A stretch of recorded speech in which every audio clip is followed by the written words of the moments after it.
Welcome to the Podcast Interview Marketing Show, where we explore big ideas with leading experts on how to grow your brand and business with targeted podcast interviews. One of the big goals of podcast interview marketing is moving people from being a passive listener to an active visitor to an engaged lead. You want to take their listeners and to turn them in to your leads, your list. And today we've got a very special guest. I've known Stephen Woessner and the great people at Predictive ROI for years. They're sort of the mad scientists that are always testing and optimizing things. And when I heard about the SIPHON method from Stephen, what struck me is the smartest people are the ones that can explain it and make it easy. And after listening to him explain it, I'm like, this is awesome. This works in so many places, but it definitely works on podcast interviews. So we're going to have Stephen here to dig in, explain the method and how you can use it to not just do podcast guesting, but to get results from every interview. Stephen, welcome. Well, thanks very much, Tom, and really appreciate the invitation. And you know, it's always easy to say yes because I love hanging out with you and I love our conversations. So thank you very, very much for that. It's awesome because, we have these kinds of discussions all the time, right? Either at different events, right? We always see each other at Drew McClellan's BABA Summit, Build a Better Agency.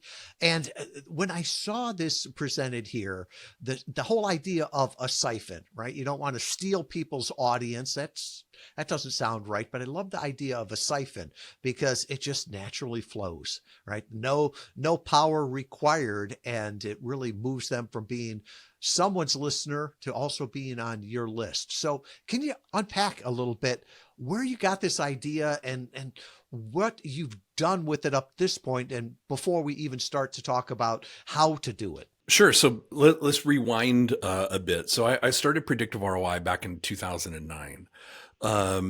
And then shortly thereafter, let's say fast forward a few years, once I had left the University of Wisconsin, the La Crosse campus, and was no longer teaching and so forth, written my first couple of books, we decided that one of the best ways to maybe start to further grow Predictive would be for me to step into kind of the CEO community, if you will, of Success Magazine.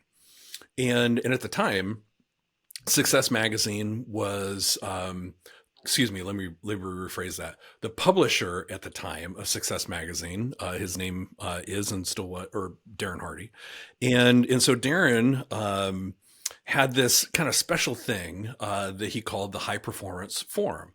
It has since morphed into a couple of different things. But back in August of 2012, I decided to attend the third iteration of the High Performance Forum. And during that conversation, at the end of 2.5 days, Darren decided to offer up this opportunity, if you will, where he would join he would join a company and sit on their board of advisors. So I'm like, oh my gosh, that sounds awesome. So I hear myself say, I would be in for that. And I'm like, is that my voice? Am I the one that's saying that? Anyway, because it was expensive and time consuming and all of that. So during that process, the reason why I wanted him to join our board of advisors is because I wanted him to speak at a particular event that we were hosting. And so fast forward to once we structured that deal, part of that deal was that Predictive was going to get some full page color ads. I don't know why I'm stumbling over my words. I guess I'm really excited about this topic. Anyway, that we were going to get multiple full page ads in multiple issues of Success Magazine. And I'm like, wow, that's really awesome. So anyway, our designer designed the ads. And then I asked Darren if he would review and approve those, before they go to whoever they needed to go to. And he said, these ads are terrible. And I said, what do you mean these ads are terrible? Like, I'm feeling crushed, right? I'm like, these ads are like, I thought that they were awesome. He's like, these ads are terrible. He said, let me tell you, your entire goal, if you're stepping into paid media, your entire goal is to scrape the audience from paid media into your list. I'm like, what? And like, I thought it was, we were going to promote the event. People were going to see the ad, just being kind of naive, that they're going to see the ad and be super compelled to register for the event. He's like, no, you have it all wrong. He goes, you have no trust with the audience. I mean, maybe a little bit because you're in Success Magazine. So there's a little bit of transference of credibility, right? The transference of credibility from success to you. But really, the majority of the audience doesn't know who you are. Your goal with the ad is to share something helpful and intriguing, and then an opportunity for them to step into your list so they can learn more about you and whatever. I'm like, oh. So we completely rebuilt the ads and all of that following that advice. And from that moment, we realized that our goal was to scrape or siphon some of Success Magazine's audience into our own. And so every opportunity since then, whether it's a paid media opportunity or an opportunity to step into somebody's podcast and share something smart, or to guest on a stage, or to be, whatever the scenario is, we look for opportunities to share something helpful and then hopefully attract a portion of that audience to step into the predictive audience. So that's where I first learned it. It's ordinary to Darren, amazing to everyone else when you look at it. And it's like, no, it was a beautiful ad. But what was the goal of it? What's that easy next step for people? And often I'll hear people, their goal is being on a podcast or on a stage. It's like, no, that's not the goal. That's the step to the goal. But I think you're right. Sometimes we jump and say, well, I want them to sign up for the high ticket offer, the event, whatever. It's like, some people will do that, but you've got to work them along, and the vast majority of them won't. So I love how you explain that. Where do you get started? Like, what's the first step when you're like, okay, this makes sense. How do I scrape or siphon somebody else's audience? I think it comes from first an understanding of, I think like in a social context, we get this scenario. Like when we met our significant others for the first time, we probably didn't go out on that first coffee or lunch or whatever it was, and then afterwards said, hey, did you have a good time? Yeah, I had a good time. Great. Did you have a good time? Yeah, I had a good time. Hey, if you're not doing anything next Saturday, how's about we get married? Like, now, are there sort of those lucky strike, extra love at first sight sort of examples? Yeah, of course. Is that typical? No. And so from a societal perspective and relationship perspective, like we get that. There's coffee, there's lunch, there's dinner, there's, hey, would you like to meet my bestie? There's that. Would you like to meet my cousin? She or he is in town and maybe you'd like to meet them. And then there's meet the parents. And then there's all of this different stair stepping. And then over time, maybe there might be a marriage or something, whatever the progression is in that relationship. But the point is there's a progression. And so the same thing with siphon.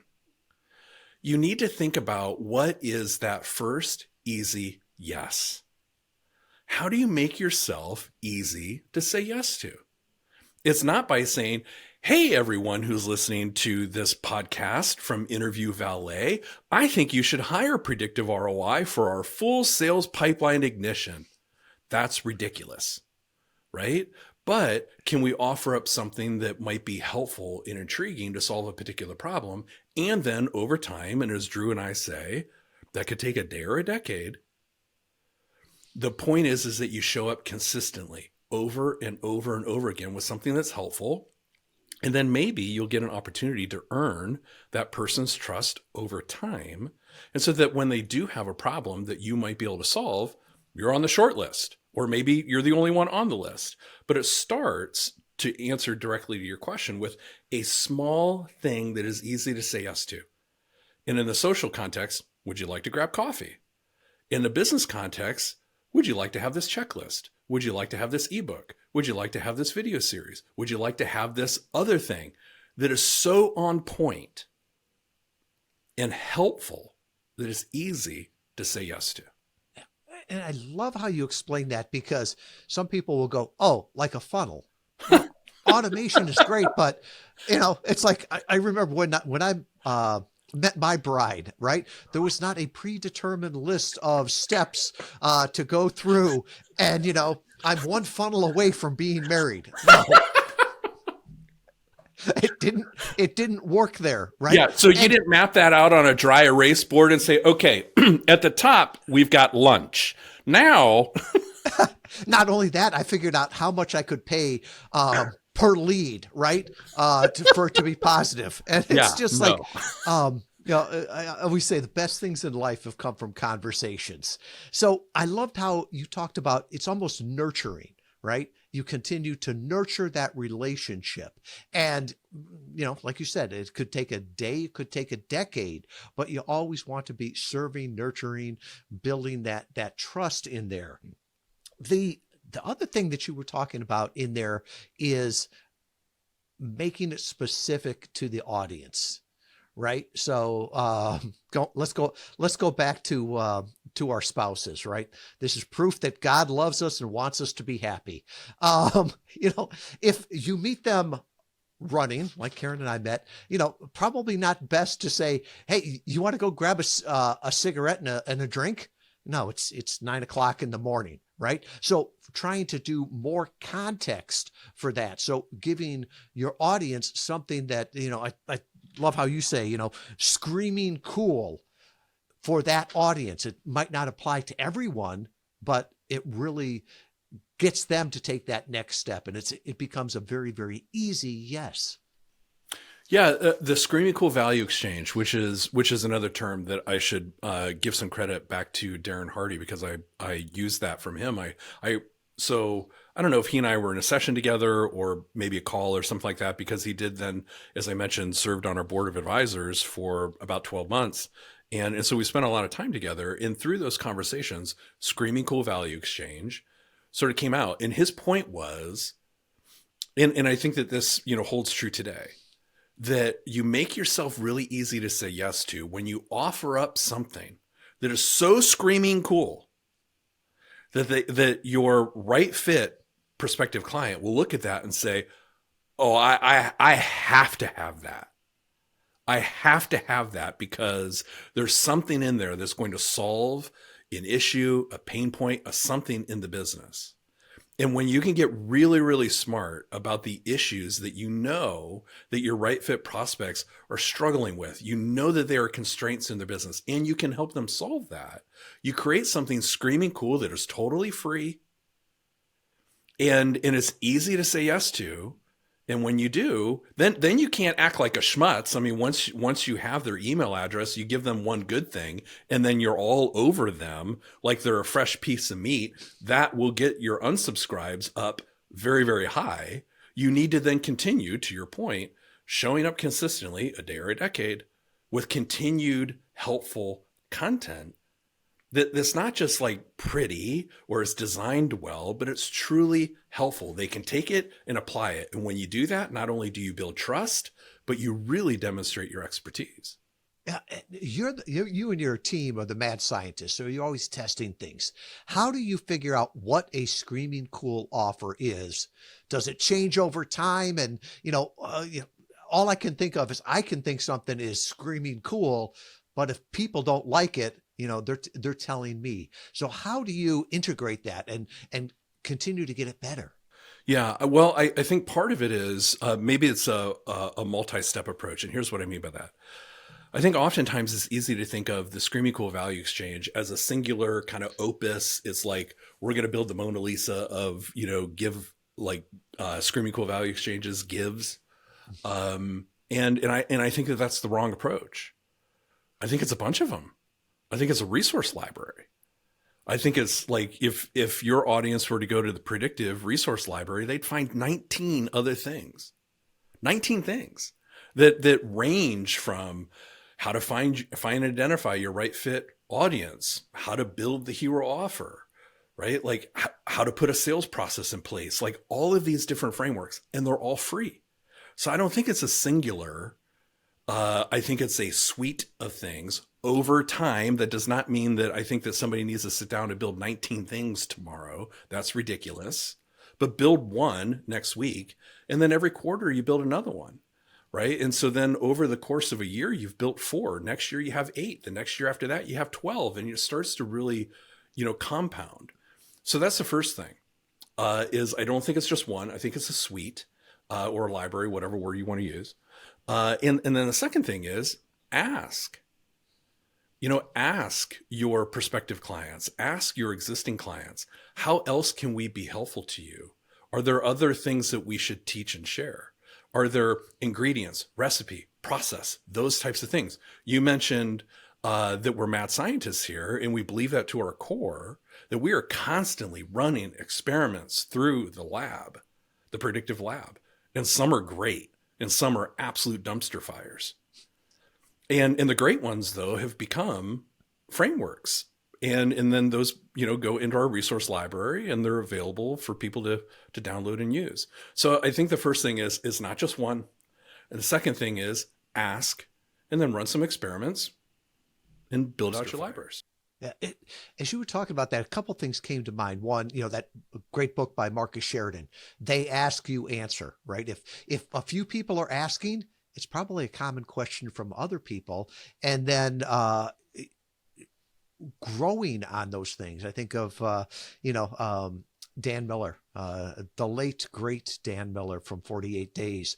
He would always tell the story. He was on a podcast interview, and they asked him, and he said, I've got a download. It's 48 low or no cost business ideas. Finished up the podcast interview, and the host said, I'd love to see that. And Dan said, I would too. I just had the idea for it. The first version of that was 1 page with 48 lines on it. It was the most downloaded, screaming cool value offer that he had. So he just kept adding it. It turned into a 48-page book that had all kinds of resources and everything in there. He ended up selling at the end. And it was one of those things where just learning, being the mad scientist, and they loved this one, they didn't, and sometimes I think with business, we just have to learn from the experts, and those are our clients, because they're voting with their time and their money, and we got to give them more of what they love and less of what they loathe.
Mm-hmm.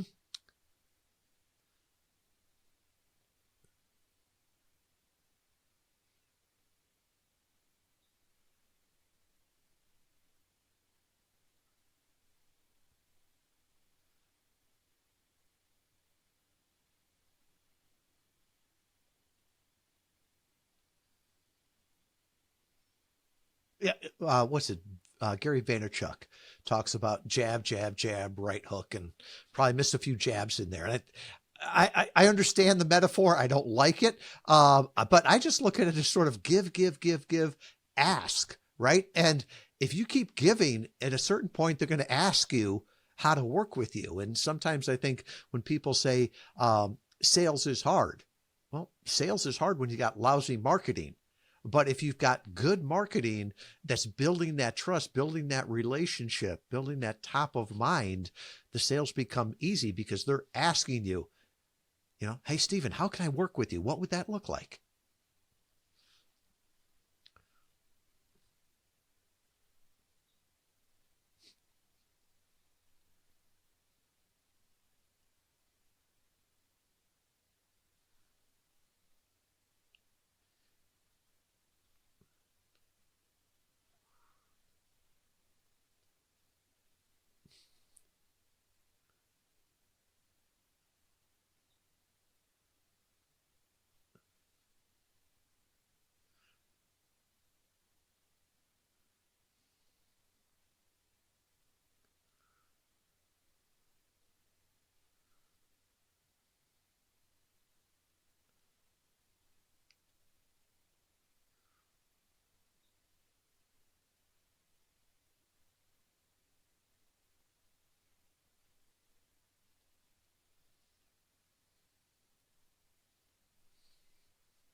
And you talk about siphoning audiences, right? How do you know which audience it is? Because now there's a book out there, The Dream 100, and do you really have to spend an entire month and come up with a list of 100? Where do you get started with that?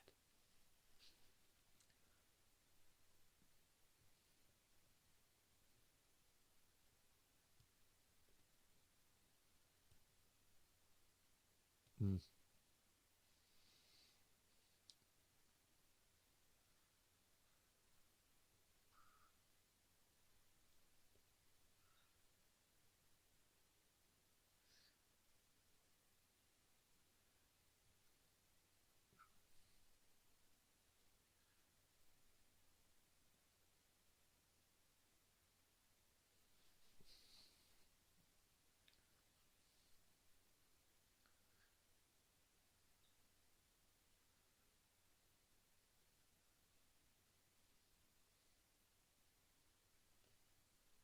Yeah.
One of the things that I have struggled with over this last year, and it seems like everybody out there wants to bring me, more leads. We can get you more leads, more meetings, more calls.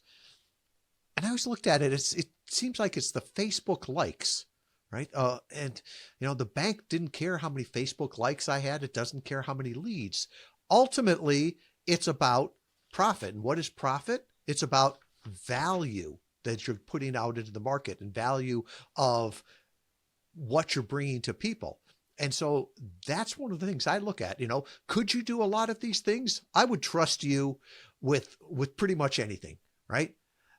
But I also trust you to say, no, I'm good at that. I could probably do that, but that's not my expertise, right? It's like my dentist. I love my dentist. She's great. But if I asked her, can you do my hip surgery? She would say, yeah, that's not what I do. Right. And she would refer me to somebody. And so with that, she could make a lot more sales, if you want to talk about it, just by doing everything. But if she focuses on her 4 lenses, as you talk about there, man, she can add so much more value, get happy clients, and, get more value from the industry and put more in there.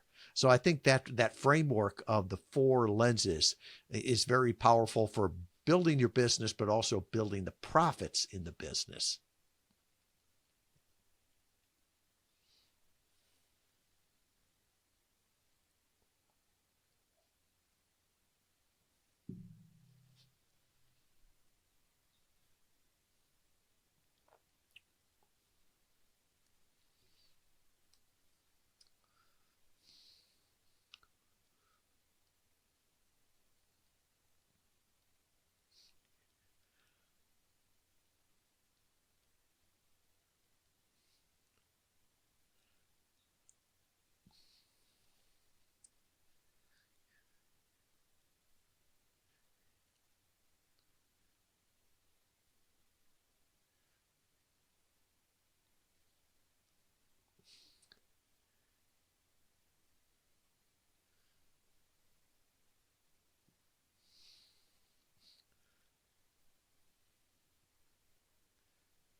Mm.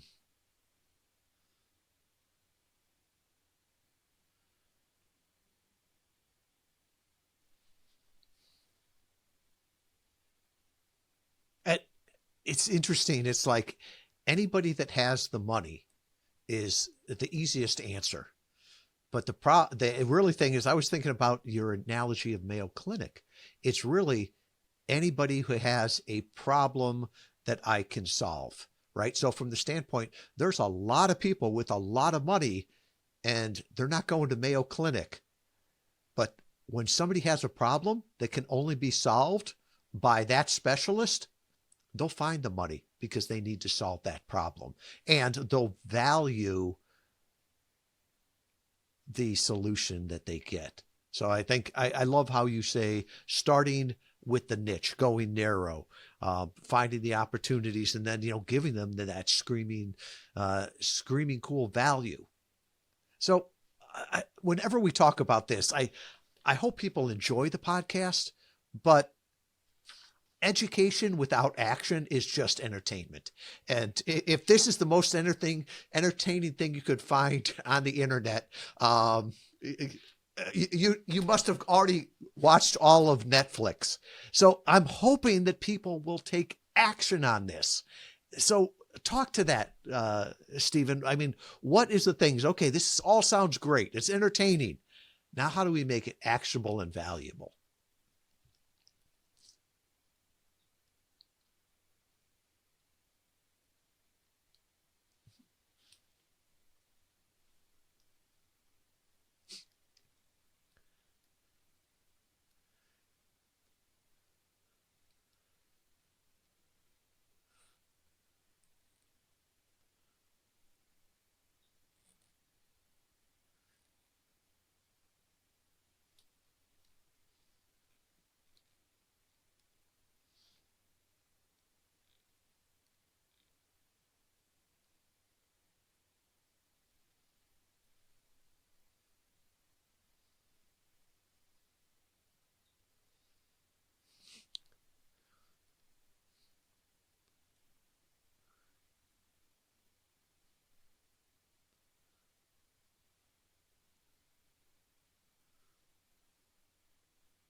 And it's, thank you for giving that example. And it's like pulling back behind the curtain to see how the wizard does it. Because I did go to resources after I saw one of yours, then downloaded some other things. And one of them was how to do the downstream emails. And it was so interesting. I read through it. And then over the next, week or 2 weeks, it's like, oh, this is what he was talking about in email too. And this is here. And it's almost like you've read the book. Now you experience it. And, once somebody shows you how to do the magic trick, it makes a lot of sense. And so, Stephen, I wanted to thank you for sharing what's ordinary to you is amazing to others. And like I said, a lot of people understand it, but claim to understand it. But the ones that are the truly smart ones are the ones that can boil it down into one page and one thing so it is actionable. Thank you so much for what you have done here, what you do for the community, and your heart in helping people market better and really bring more value to the world.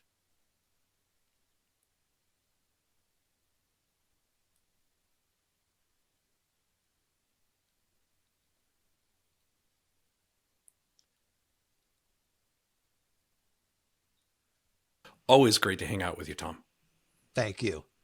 And check out Predictive ROI.com/resources. You can find a ton of helpful information there that will help you in your podcast interview marketing journey, because it's not just about having an interview, it's getting results from every interview.